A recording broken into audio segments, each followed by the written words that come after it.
விதியை மதியால் வெல்லலாம். எப்படி?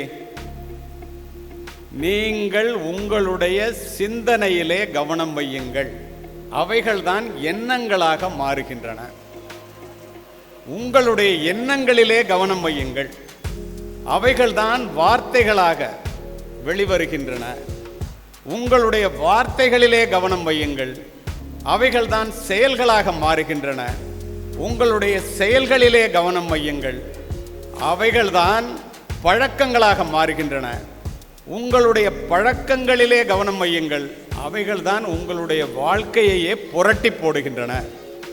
அத்துணையும் பிறக்கின்ற இடம் உன்னுடைய எண்ணம்.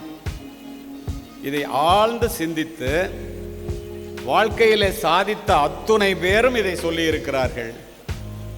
மொத்தமா உள்வாங்கி பார்த்தீங்கன்னா, நீ நினைக்கிறது தான் நடக்கும், நீ எண்ணுவது தான் நடக்கும். கண்ணால் பார்க்காத ஒரு டார்கெட்டை எவனாலும் அடைக்க முடியுமா? சுட முடியுமா? அம்பால எய்ய முடியுமா?